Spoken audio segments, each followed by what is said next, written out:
Brenden Aaronson had an interview where he said some things about Gregg, and it was a tease because he actually didn't say much at all. Here's his quote. I can't say much about the whole situation, but I think Gregg was amazing for the time that he was here. The record doesn't lie. I think winning 2 trophies was huge for the team, and he had a really great thing with the group, and he was really good for the guys. But listen, I can't say much, and whatever happens, happens, like I like to say. He should run for office, Heath Pierce. Yeah.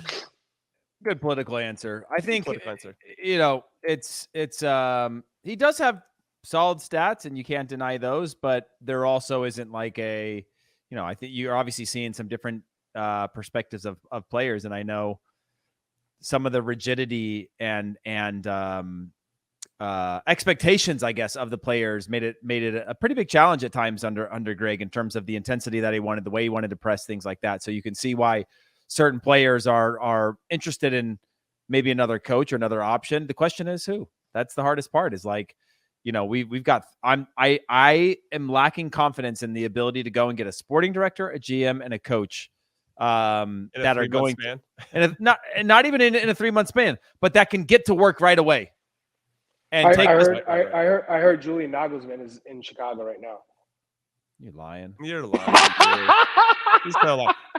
I mean, he'd be younger than Tim Ream. I don't know if that would be the right shout. Maybe Tim Ream can coach this. All right, here's a quote for you from Brenden Aaronson, Chuck.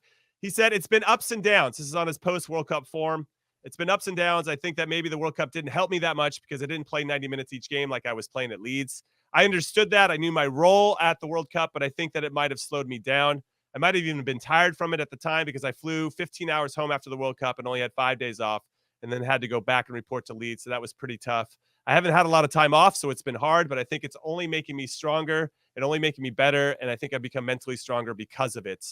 There is something to be said about that post-World Cup tournament or any kind of big moment in your life and coming down from that and not really having the time to process all of it. And I think if I'm reading between the lines, the underlying message, that's what it feels like a little bit, Chuck. Yeah, that's exactly what we said. That the World Cup took a lot out of him because he was playing with this confidence early with his days at Leeds, and then you go to the tournament and you go from playing in the Prem where coaches are saluting your performances, that you're known as a guy who's active and getting on the ball and causing problems, you're scoring against Chelsea, to not playing in the World Cup. That can't be any more deflating as a young player with the potential and the upside.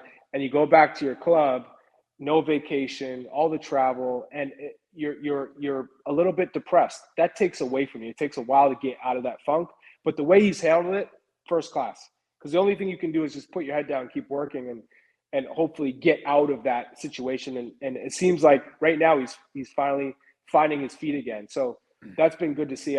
I got nothing but positive things to say about Brenden Aaronson as a player and a person. Yeah, he seems like a total pro, and not that that's a big surprise for us that have been around him, but it's one thing that's to say, oh, I can handle bad times. It's another thing to actually walk through them and handle them with the type of class that he's showing both at the club and national team level. Good that he scored against Granada. I think that's going to be good for his confidence, Heath Pierce, but maybe not as effective tonight. He did have some counter pressing that he won the ball and ultimately set up an attack for us. But outside of that, it still feels like, what's his best position? And I think I say that for both his club and the national team. How do we get the most out of him in a way that really plays to his strength so he can get back to being confident? Because when we have a confident Brenden Aaronson on our hands, we've got an excellent player. Well, similarly, I think we're building specialist type of players, right? I don't think Brenden Aaronson is going to be our star in any system.